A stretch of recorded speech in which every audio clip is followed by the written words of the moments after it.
we go. Welcome to the Fantasy Football Predictive Analytics Podcast. Rhys T. Fertiller, the Honorable Shane P. Hallam. Shane, how's it going? Good. I'm happy to be back with you fine two young men here and talking some NFL football after week one. I'm just happy football's back and I'm excited to watch it again. You used the term young loosely for one of us. Look, I'm trying for Jeff over there. We got to be kind. Shane, I know that many people have heard this, but you have a new gig and it's exciting. And so I was going to tee you up. Tell everybody about it. So I'm really excited. I am managing partner of draftcountdown.com, which is one of the oldest NFL draft websites on the internet. Scott Wright, it's where I got my starts. Scott Wright brought me on, took me to the Senior Bowl. And so he started in 1997. So myself and Brian Bosarge are taking over as Scott moves to other things. And we really felt like the NFL draft kind of, it's popular, but there seems to be a lot of fantasy focus, a lot of different focuses. So we really want to bring it back to the draft nicks and people that love the draft. So we're doing a podcast every week, Draft Countdown, wherever you get your podcast. We are doing game notes every week. I have a 7-round 2022 mock draft, a 7-round 2023 mock draft, a 3-round 2024 mock draft, full rankings for all those years, every position, including long snapper. I was watching some high school long snappers, so I always say, like, I may not be the most knowledgeable, but I can grind with anyone. And that's what I do. So that's what the site's going to be about. Definitely bookmark it, now check in if you like college football, or when draft time hits or your team's out of it, that's time to go check it out. Speaking of college football, what have been some of the surprises for you looking at some of the players, or even some of the players that are not playing as well the past couple of weeks of college football starting? It's definitely been interesting with some of the turnover with these quarterbacks. I think it was some of these big teams.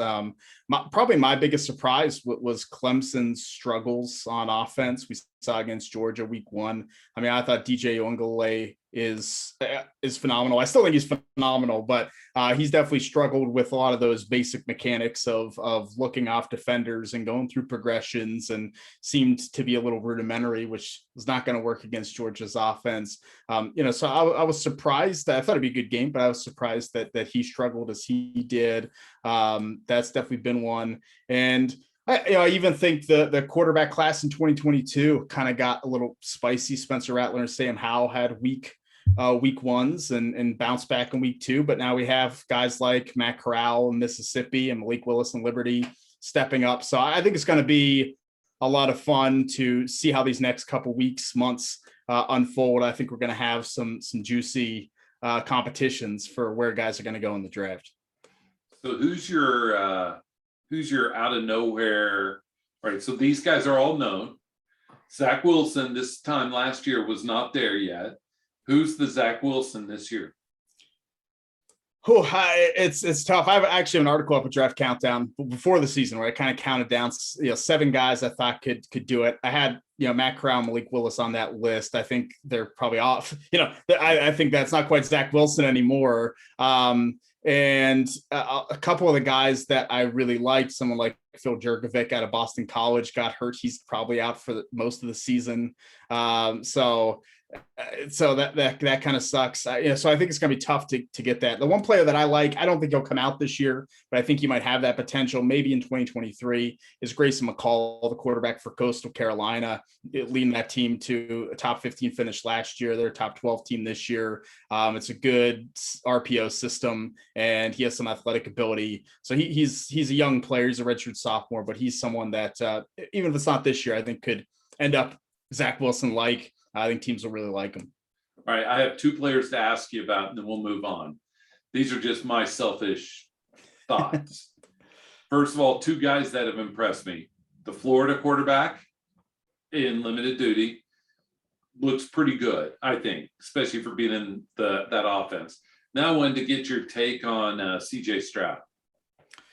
So Anthony Richardson, who I assume is the Florida quarterback you mean, because Emory Jones has not been what I was hoping he could be. Richardson's played great, though. Richardson's a phenomenal talent. I mean, my big fear with him was just like, is he going to play? But I mean, 6'4", 236, and I mean, he can run. We've seen that. Has a big arm. Like, he was definitely a player coming out of high school I liked a lot. And I was like, the Florida situation kind of steered me away. So I'm going to be updating my 23 and 24 rankings. He's probably going to move up into the top 5 for 2023 quarterbacks. CJ Stroud has been very up and down. But my big issue with him really is his footwork and that he doesn't plant and drive the football. And I think it leads to the ball usually being a little bit high, a little bit off the mark. And if he's not comfortable, then that can create some disastrous results. I thought it really propped up in that Oregon game when he was under pressure. He's both games, he settled down in the second half against Minnesota and Oregon and played well, but he isn't the talent that Justin Fields was. And that's problematic when he has 2 5-star freshmen behind him that maybe not this year, but next year are going to push for that competition. To me, he looks too much like Dwayne Haskins. Maybe it's the uniform. But all right, I want to ask you one more before we get going. What'd you think about Texas already pulling their quarterback? I didn't like that move at all. I thought it was a little soon, and it wasn't his fault against Arkansas. That Arkansas put up 40-some points. That didn't help. I don't think he's going to be completely benched. I know that Casey Thompson's going to get the start. I thought Casey Thompson would win that job. I was impressed with him in the bowl game. I think Hudson Card has the physical tools and the talent, but he's super inexperienced. For better or for worse, I might say for worse, I think they're going to use a 2-quarterback system this week and give both guys playing time. I always get scared of the rhythm that a quarterback, I feel, kind of needs to get into that. When you do that, we're seeing a little more in the NFL as well. But yeah, I probably would have given him more time.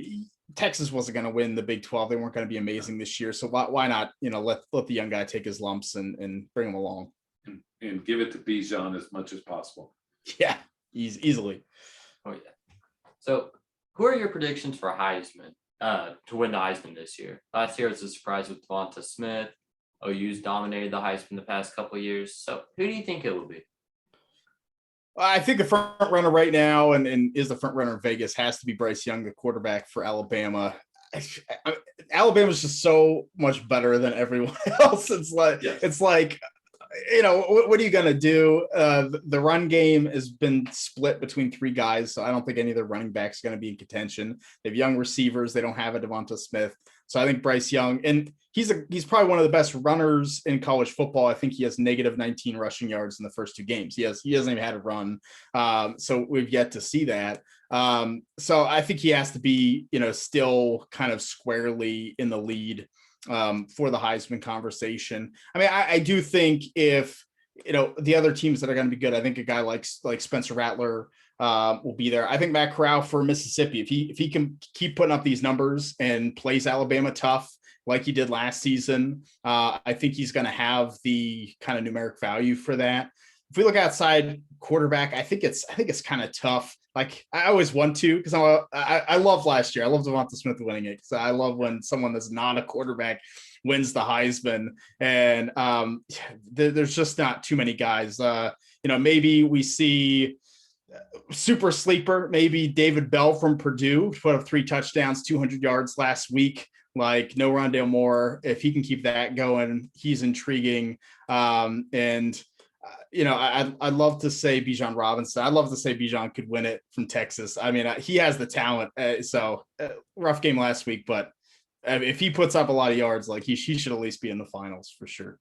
How about Gibbs or Bigsby or one of those running backs that could catch fire? I mean, the thing that stinks is those 2 teams aren't very good. So it's going to be hard for them to rack up yardage and like they would if they were on a really, really good team. No insult to the Auburn or Georgia Tech fans out there.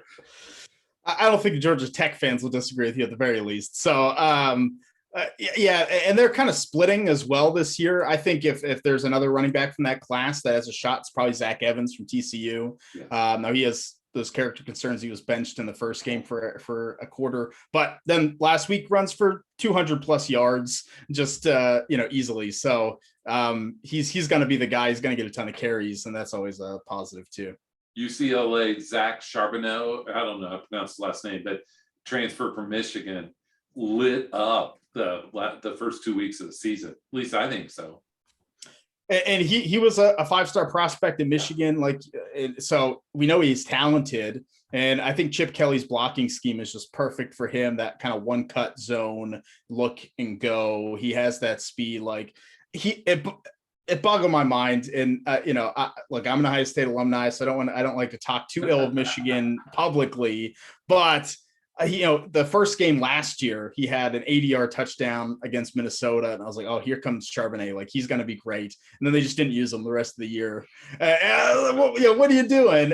And so I'm glad to see him finally kind of break out. And I think that UCLA team is going to be really good, as well. And, Oregon beating Ohio State. If Oregon keeps it rolling, I mean, CJ Verdell, their running back, was really, really impressive, and he's probably going to carry that offense on his back. And they did it without arguably the best college football player in the nation. We didn't even mention Thibodeau for Heisman. I know, because he's hurt. But if he was playing, I would think he'd have a chance, wouldn't you, Shane? After that first week, I think you definitely would, because you had the stat line. So a defensive player winning is a dream. Maybe my ultimate dream is still an offensive lineman one day, maybe, but. Evan Neal, can we get him in the finals? That's what I want. Can we get him? That's the rallying cry I'll be making on social media, I guess. You missed your chance with Panay Sewell a couple years ago. Yeah. Hopefully soon. We've been talking a lot about college football. What have been some of the more impressive players from week 1 of the NFL this past 2 days or so? It's always, I feel like week 1's always crazy because you never know what to expect, and then when something hits, it's like, is it gonna stick? So I'll go with the guy that everyone expected to do well and did well, but it's still, I just want to talk about it because it still amazes me. Christian McCaffrey can be as good as he is, didn't even score a touchdown, and still has the fantasy production and the production on that team. I still just marvel at what he can do week in, week out. And it's not really a surprise at all. But he was definitely just impressive to put up that stat line. I mean, I think right now that the hot talk is the 49er running back situation, which is really interesting because I was a big fan of both Trey Sermon and Elijah Mitchell. I thought they both were really good. On the Debbie Marketplace podcast that I do with Kane Fassell, we definitely talked up Mitchell a lot. But I was super surprised to see him be the number 2. And then Mostert goes down after his second carry and Mitchell takes over for 100 yards. So now Sermon will be in there, but it's such a good, that Shanahan system's so good that the running back's going to produce. So I'm just really interested to see how they use those guys. And then when Trey Lance gets in there, I think it's going to be a whole other ball game of using runners and making that happen. So that was intriguing to me. Receiver wise, I was just happy that Jamar Chase played really well. After the preseason, everyone is just going after this guy, and I still think he's an absolute stud. And then I guess we go back to the 49ers receivers, man. What a crazy Brandon Ayuk just doesn't even see the field, and then Deebo Samuel blows up. It's just always craziness that no one anticipated. And I think that's what makes it fun. I played against Deebo, it seemed like, in every league. And, one of my friends texted me and I told him, this is the NFL soap opera. It's just rinse and repeat. Next week we'll be talking about other soap opera things in the NFL. The wheels just keep turning. It takes some time really to settle into what we're going to see for the season, who's going to have that longevity. I think it's hard not to react to week 1. We've been waiting for so long for football. You see it and you want to just, this is it. This is what we wanted, but you have to try to pump the brakes a little bit or feel like we can balance it in a couple weeks, and these guys, Ayuk's going to come back, and these players are going to bounce. Aaron Rodgers isn't going to be a dud the whole year, so it's going to fix itself. But you mentioned Trey Lance. But if you think about it, Kyle Shanahan, besides Robert Griffin III, has never really had a mobile quarterback. Jimmy Garoppolo, not that mobile, and neither is Matt Ryan. So you don't know if there's anybody who could do it, it'd be Kyle Shanahan, but you also don't know how well he'd be able to use Trey Lance's athleticism, natural athleticism, just because he's never had that before. Right, and that's why I really find, I think it's a good point, Rhys. That's why I really find this early usage of him intriguing, because it is like, okay, I've never had this guy. Let's create some packages to see what we have. Right, it almost felt like kind of exploring those talents on the field in a regular season game. And if those things work, then ultimately when he starts, it's something that you can use. So I almost feel like your point is well taken, that Garoppolo's probably going to be there a little bit longer than we want to, especially as long as they're winning, until Shanahan really feels comfortable. His job's not at stake. This isn't a Chicago Bears situation. I think he can ride it out if he wants to, as long as he wants to, with Garoppolo. But take guy number 3, that pressure grows big. But I think Lance can do those things that a guy like Matt Ryan did. Plus he has the legs. I think it'll be really interesting to see how it works out. Yeah, the one thing that I always, and I dislike when we paint with broad brushes in the fantasy world. That's just my thing, Shane, because we have small sample sizes, everything's unique.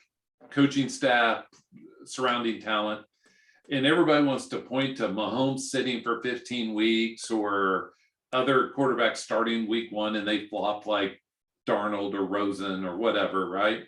But I'm like, every situation's unique. Jordan Love is not compared to Zach Wilson. I don't think you could, you can't really compare them, or, whatever. And so I'm really interested to see how the Chicago and San Francisco start introducing Fields and Lawrence. I mean, because there's a point where the rubber hits the road. Chicago playing for their coach's, career. And then in San Francisco, that's a tough division. They got to figure out who they are pretty quick. And so anyway, to me, I just don't like when we paint with those broad brushes. Sorry for the soapbox, but you know what I'm saying. Like Alex Smith, when Mahomes was playing behind him, was a really good quarterback at that time. I mean, he was, we kind of downplay him now, but he was a good quarterback. And so anyway. I agree. And I think we can debate that. I've definitely had some debates on social media of like, what is the right way? Because even now, I think it's even more complex this year, which is interesting to me. It's not like sit them and let them learn or start them and let them play. Now, like Lance and Fields both scored a touchdown on Sunday. So, it's tough for me to think, is that the best way to develop them? Like, is putting them in, I don't know, putting them in a package, is that better than sending them? Is that hurting? I think there's a lot of debate on what's best. But like you said, someone brings up Mahomes. I mean, I can bring up Russell Wilson. What was he starting week 1 and didn't need that? So there's just so much that can play into it. And I'd like to think that the coaching staff knows best, but I don't know if that's always the case either. So but we'll wait and see. I just hope all these guys are dynamic. It'll make the game better. So Rhys, I'm going to give you this history lesson with Russell Wilson, because you were mighty young when all this came down. So they give Matt Flynn from Green Bay a bucket of money. Tarvaris Jackson's he's the incumbent starter. And then they draft this guy, mid-round pick, Russell Wilson. By the 3rd preseason game, every beat writer was on Russell Wilson. We didn't have Twitter back then like we do now. And people could scoop Russell Wilson up super early, just like they did Marquez Colston. And there was this divide of, no, it's Matt Flynn, because they gave him all this money. And Russell Wilson's never looked back. Is that how you remember it, Shane?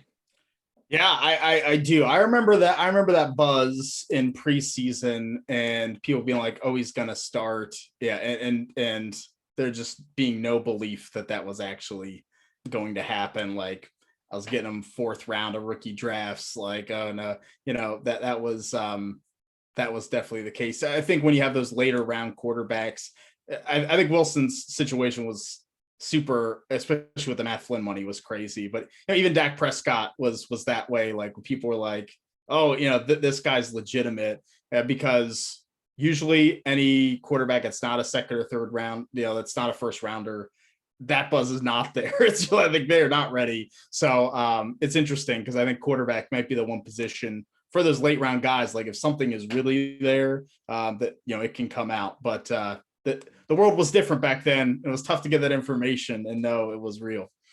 Yeah. Well, Russell Wilson was round 3 pick, 75 overall. Dak Prescott that you mentioned, I was also thinking of, was round 4 pick, I believe.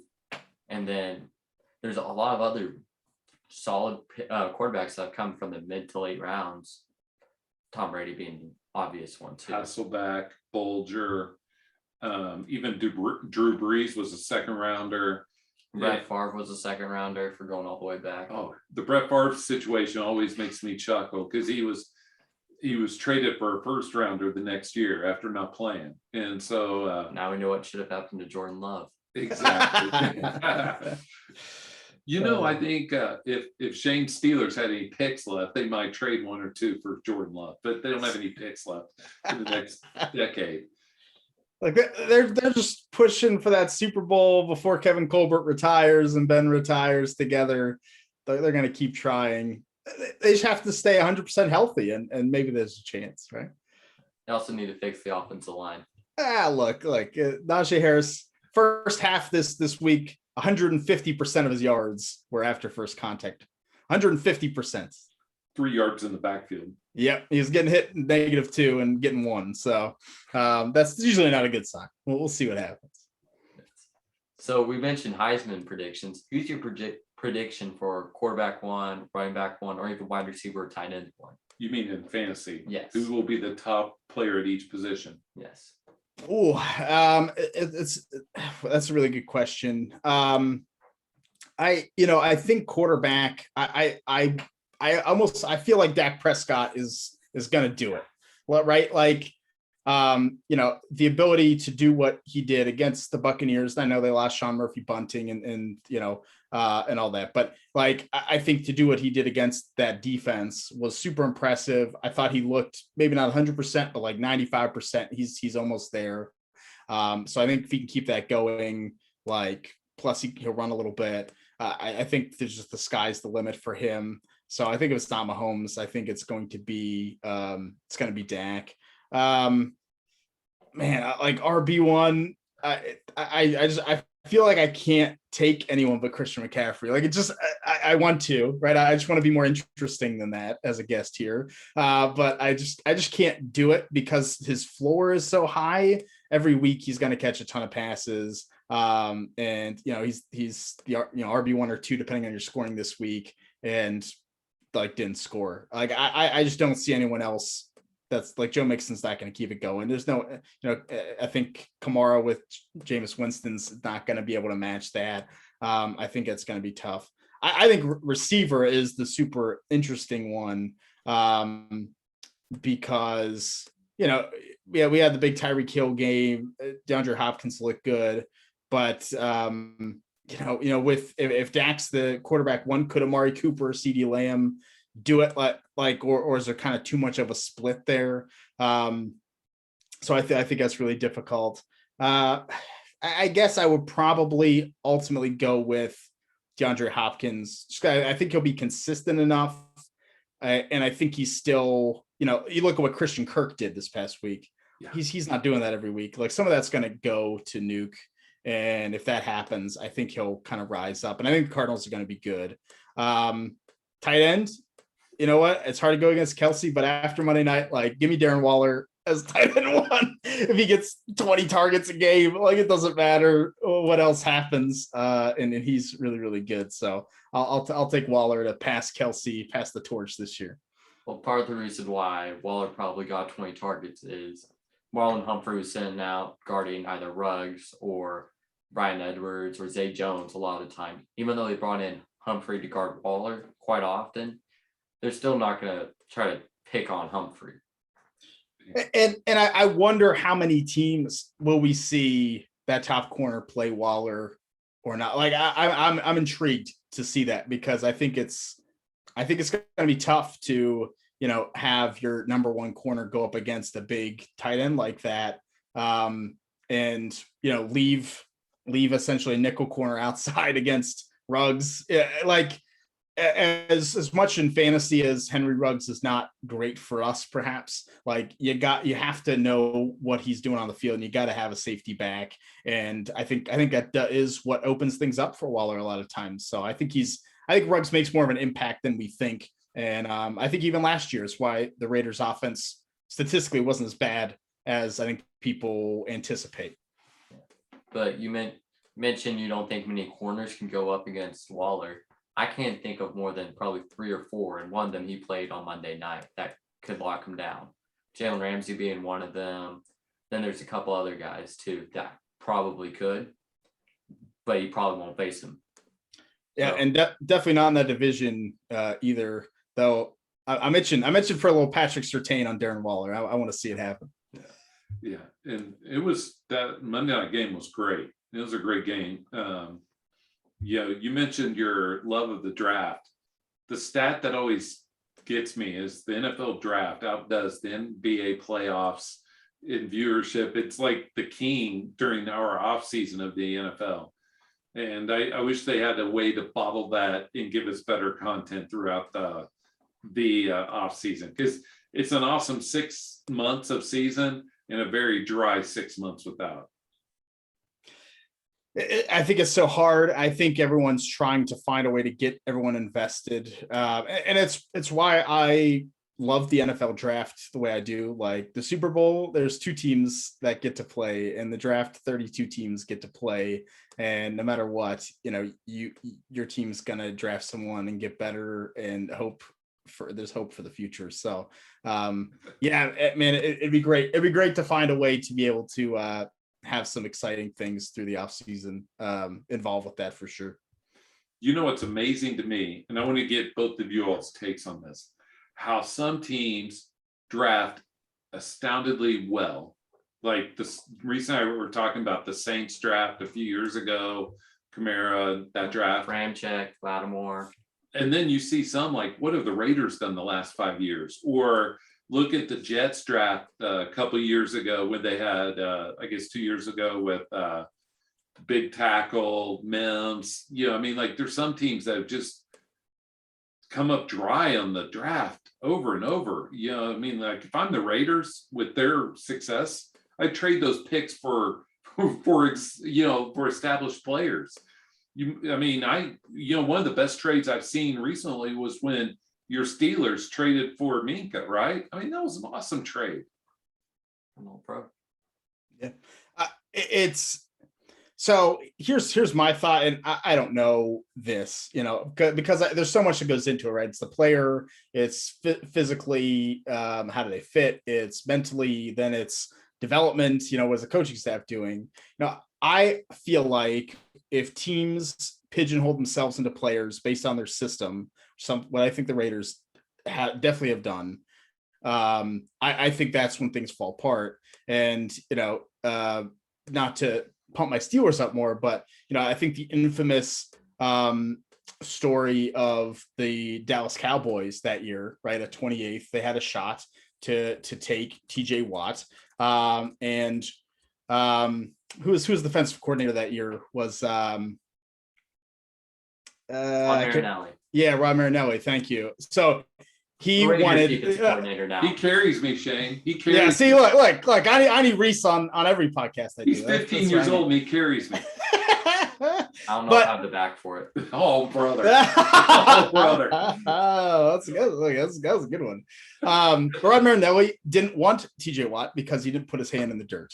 And so they drafted Taco Charlton because he put his hand in the ground and fit Marinelli's system. Marinelli didn't last a year right? It's like if you would have taken the better player that you knew was the better player, you could have found a way to make it work. Like you got to have a system that's flexible. And I think that's what the good teams like the Saints, have done as we see this year. And I think it's such a huge piece to having a good draft is that flexibility instead of this player fits my system. You might not be there in a year. The GM, the owner needs to say like draft the best friggin' players and let them play. Exactly. When we're talking about the Raiders, isn't Mike Mayock supposed to be one of the best draft evaluators before he went off to the Raiders? It's easier on TV than it is when your backside's on the line. But I'll let Shane take this one. No, it definitely is. And I think it is an issue of just kind of outsmarting yourself, right? Like, and I think this happens with NFL coaches and GMs. You want to be the smartest guy in the room and picking Cleveland Farrell at the 4th overall. It's like, I know more than everyone else, right? It's like, I can take him and turn him into a stud, taking Damon Arnett at 19th when everyone's like, this guy's not even a top 100 pick. Guess what? He's not a top 100 pick. It's trying to get cute instead of actually evaluating the player. It's taking Henry Ruggs over Justin Jefferson and CeeDee Lamb because we want speed. And it's like, man, like you don't need that. You can take the best players. And I think it's exactly what he's fallen into is like they're boxes. He just wants to check of players that he has with traits. And it's like, that's not going to get it done. So it is so much harder to be a GM than be me on the internet, right? Because I'm just ranking players based on their talent, and they're trying to fit them on a team. But like I said, I think that's the downfall. I think the downfall is that you're thinking with this one track mind of making this team, what you want it to be, instead of taking good football players and molding the team around them, which I think would be a much better approach. Well, we were talking about the Saints earlier, but they had Mark Ingram as the running back when they drafted Kamara, yet they were still able to build their system around getting the ball to this pass catching rookie who's very explosive and very elusive. And guess what? It worked. Imagine that. Taking, and I'm not an advocate for taking the best player available every time. Like you have holes, you got to fill holes. But I mean, within that position, take Alvin Kamara in the 3rd round and the good things. I'm with you. I don't know. It's. I'm sure if I was in that position, I would be terrible at it too. But I don't think it's sometimes as hard as some GMs make it out to be. You mentioned the whole we have holes conversation versus taking the best player available. I was thinking about, and this is going to be a source of pain for me, taking Patrick Surtain over Justin Fields. While we didn't technically have the quote unquote hole at quarterback when we had Teddy Bridgewater, I'll take the franchise cornerstone quarterback over the quote cornerstone cornerback because we can never find any of those. It is an eternal question. But I think when you have a quarterback like Justin Fields, who even if a lot of teams did not evaluate him as a top 4 option in the draft at the position, there's no doubt the traits were there and the experience playing big time college football was there, right? This wasn't Jordan Love, as we talked about before, where the traits are there, but what did he accomplish? Did we get to see him play Notre Dame or Alabama or these kind of schools? No, so it surprises me. Now, I think corner is a position that is very scarce in the NFL right now. I don't think there's enough corners that can play, and it's a problem for a lot of teams. Would I have, if I was running the Broncos, would I have passed on, Surtain for Fields? I would have. But what was happening behind the scenes? Did they feel like they were going to get Aaron Rodgers? If that was the case, then maybe it's tough to take Fields and throw that in the garbage if you thought you were close. That's the only thing that would justify that decision. The one GM who I think has had the best drafts that we don't talk about is Cleveland. I think Cleveland has had solid drafts over and over. Rhys is going back and seeing if I'm right. I just meant, though, I'm not talking skill position. I think signing Kareem Hunt on the cheap was awesome. Getting Nick Chubb, okay. Cheap. But that defense is a strong defense. That offensive line is a strong offensive line. I don't think Baker Mayfield's near as good as the fancy people and all the OU fans where we live think he is. But I think there is that team is built pretty solidly top to bottom. Well, and I think they are a good example of that kind of drafting good players, even that don't fit, right? Like I don't think Jeremiah Owusu-Koramoah fit that defense well, but he was by far the best player available at a position of need. Like take him, find a way to use that pass rush ability. Grant Delpit, who didn't play this past game, the safety from LSU, I took in the second round 2020. Same deal. Like he was my number 2 safety. I thought he was excellent, and maybe he wasn't the best fit, but he found a rotational role and he's been really good when they've needed him. So, and then you find a couple gems in there, like that's what happens. I mean, Jedrick Wills has been exceptional. So, I think it's good. Like even, a good guy that fantasy will know, a guy that I think maybe really shows that is Harrison Bryant, right? They drafted him. Why take a tight end? You signed Austin Hooper, the big deal. You have David Njoku, right? But like Harrison Bryant can play. And maybe it's not this year, maybe it's not even next year, but at some point that pick's going to pay off. And if it doesn't, it was a late pick, but he was the best player by far athletically. So like, yeah, I mean, I agree. I think the drafting is really and getting a good coach is putting Cleveland in position to be a contender. You mentioned having great drafts. It's easy to have great drafts if you have the number 1, number 2 overall pick. True. Hopefully. I'm sure if one of us was running one of those drafts, we could have come up with the decent picks. The Jets haven't. And the Jets haven't picked in the back half of the first in a long time. Since, Rex Ryan was admiring, Mark Sanchez's feet. But that's been a long time. That was a long time.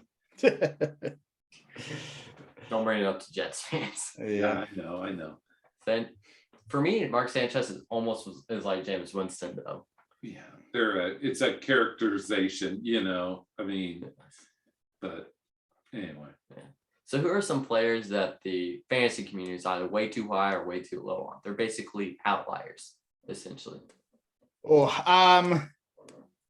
So I think from the way too high aspect, and I like this player. I think he'll do okay, but I do think the Darnell Mooney hype got out of control a bit. Now he did play every snap for the Chicago Bears, which I think there's only less than 10 fantasy players that played 100% of the snaps for their teams. So that's a good sign. They used him a little bit, but I don't think he was going to reach the heights when people were kind of pumping him up and putting him out there. And I think as well, one rookie that I thought was a little bit overhyped. I mean, I definitely like him and have my shares. I think is Elijah Moore. One of those players that I think was a value early, and then the hype train just rolled him into, in rookie drafts going before Devonta Smith and before Jalen Waddle. And it's like, well, man, that's just too expensive, right? Because I think that happens in the fantasy community. Sometimes we just get on a player and this echo chamber happens a little bit and it gets easy. And I fall into that trap as well, as someone who, can hit that. Guys that I think they're too low on, I think Josh Jacobs, I think he's never going to be what we want as fantasy players, catching footballs and being like this stud. But I mean, he's dropping the 5th and 6th round of redrafts. He scored 2 touchdowns, that's what he's going to do. I'll take him as a flex on my team and take those weeks and have a couple bad weeks tossed in there. That's it's perfectly fine with me to have those type of players. And then see if I can think of one more that I think people are too low on. I'll say this, and maybe after week 1, this seems silly, but as you mentioned before, Jeff, I think Deebo Samuel was one of those players that people were just too low on. When every year I've been impressed with him, and he fits that team so well. So I don't know if we're going to get 30+ point weeks every week, but I do think that putting him out the pasture was premature by the community. I would even say we were way too low on Waller. I mean, Yeah. but I have two that I wanted to ask you about. When I rewatch the Saints, Marquez Callaway looked like he was running on the beach in sand. He looked slow. And Green Bay's not exactly a top end defense like Tampa or somebody like that. But the one who I think we've overreacted to negatively is Zeke. So I was going to get you, both of you all's rest of season look on Zeke and Callaway. Just, I mean, because it's a long season. And I'm kind of intrigued by it. So for me, I think Callaway was just too much preseason hype for a player that wasn't going to meet that. I mean, I didn't invest too much. There are a couple leagues. I was like, well, I want a share or two just to be safe in that offense. But when Jameis Winston's throwing 5 touchdowns and he's not getting much, like you said, I don't think he's a super talented player, or he probably we would have found him before. That's usually what happens with receivers. Like we have late round guys break out, like late round rookies, second year players, but usually guys that are, second into third year, like I think we usually figured them out. Maybe they can have a 1 year wonder kind of deal.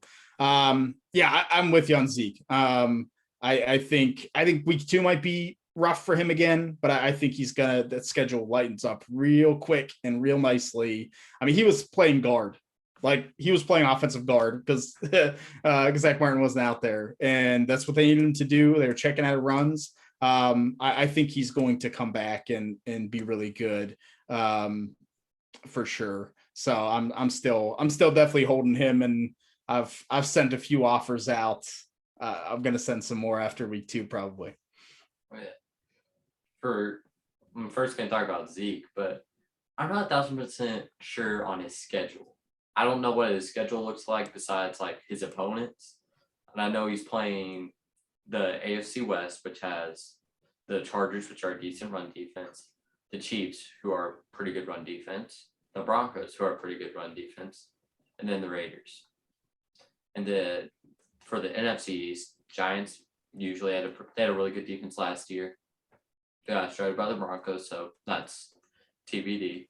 The Eagles still have Fletcher Cox and a couple of decent defenders. And then the football team has one of the top 5 defenses in the league. Sorry. And I trust Zeke's workload, but I don't trust the player as much. We talked about the cliffs players go off of. Could Zeke have hit his? Possibly, but do you think, Rhys, some of that's going to be game script? Plus, he gets Zach Martin back. Yes. But they're not going to be playing from behind the whole game. I mean, Sure. he's going to have some 3 1-yard touchdown run games. True. Dak even had one of those last year. Yeah. But Dak cuts into Zeke's goal line workload. He's game script dependent. He's not worth the high first that he was going for. So I'm not 1,000% sure sold on him yet. And for Callaway, I feel like the safest option he was going too high, but safest option is just to wait him out. And go with maybe wait for Mike Thomas. Yes. Proactively stash Thomas. Yeah, I'm actually interested in when Thomas comes back. Like you said, Rhys, if you wait out Callaway, could that open things up for him? And maybe the hype, led to defenses keying on him a little bit. I think the Zeke discussion's good. Like, I don't think there's a right answer here because, Right. I mean, I probably would have said the same thing about like Todd Gurley and Le'Veon Bell when he was with the Jets. Like, give it a couple weeks. So, hey, you could end up correct there for sure. I'm definitely still interested, but there's new running backs emerging, and I think after a poor week 2 that I think will happen, it gets tough real quick to start these guys when they're putting up 3-4 points, and you can't do it anymore. Well, if you're 0-1, now you're 0-2, and you're like, how much do I trust that Zeke guy? You know what I mean? Like that's our human nature is when our skin's on the line. That's when it's easy to give advice when it's somebody else's team. Very true.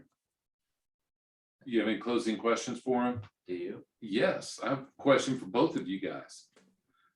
Oh my. Suspense. It's twofold. What do you make of Belichick saying he's going to decrease the workload of Harris, possibly make JJ Taylor active over Stevenson? So to me, New England running game should pique all of our interest. Similarly, I'm skipping over Baltimore because I think it's Latavius and Tyson because I think they're better than the other two. But I think that the Niners, with Mostert saying he's out for the year, super interesting. With Sermon, with Elijah Mitchell, Hasty. But I also think that Jeff Wilson's a guy you should stash. And anyway, get you all's take on, if you're advising fantasy owners, how do you play it? Because you don't have unlimited bench spots. You know, you got to prioritize this situation, but each one of them, there's a lot of upside. Well, yeah, I think those both are loaded. I think the 49ers, like, I think we got to keep with Mitchell a little bit. Let's see what he can do. I do think Trey Sermon will get, at least a decent split there pretty soon. Like, Hasty can't pass block. It was bad. And so I think he gets out. Now, I like the Jeff Wilson call, and I think he could probably wait a little bit on him until there's some word when he'll come back. But, whoever is getting the most carries is starting. You got to start him every week for sure. New England, I don't know how you bench Damian Harris. Like, it just, come on. 5 snaps of JJ Taylor trying to pass block and Belichick will be yanking him right off the field. So I think Harris, even if he has, maybe it's a quarter of let's try this, but they're already 0-1 in the division. Belichick can't get too cute like he could when he had Tom Brady. What do you think, Rhys? I think Patriots situation, as always, it's much better for best ball leagues than you have to say your lineup every week, just because you don't know how it's going to play out. You don't know if Jonas Gray is going to drop 200 yards, 4 touchdowns on Sunday Night Football again. You don't know if any of that's going to happen. What year was that? 2014. We were driving back from St. Louis. And who was that against? Indianapolis. Remember, we were driving back from football. Look at Shane. I know. I'm just. Like what? No way, man. And so if you think 2014, he was 8 at the time, Shane. Yeah, that's nuts. All right, go ahead. Love it. Oof. So I would keep Harris as a flex, but I'd still question starting him like as a running back 1 or 2, even though he did tear up a very good Dolphins defense. Yeah. And Sermon, wait a week just to see if this character issue that was reported is legit. And if it is, Elijah Mitchell looks to have a backfield almost to himself. And that's 25 plus points a week, almost guaranteed, depending on matchup. But if Sermon does cut in, that's probably 13 points for him and 12 for Mitchell. They're both decent flex options. That's a great offense to invest in too. Yep. Yeah, Keep that's fair. offense. Great offense. Shane, it's been great having you. We thank you, and we hope you'll come back on later in the season. I absolutely love what you do, and Rhys, really enjoyed the book, man, and appreciate you get me a copy, let me look at it early, and taking my feedback. So it's keep doing what you're doing. It's going to be awesome, and I'm always happy to come on and talk football with you guys. It's always a great time. I always have fun. And we didn't pub the book because it's redraft, but we do thank you and the others who provided feedback and help him get better, because he's outgrowing his father's abilities, and so we need feedback from other sources. Not yet. Thank you. I've been busting on you all game. Oh, that'd be nice too. Have a great one, Shane. Thanks. Bye.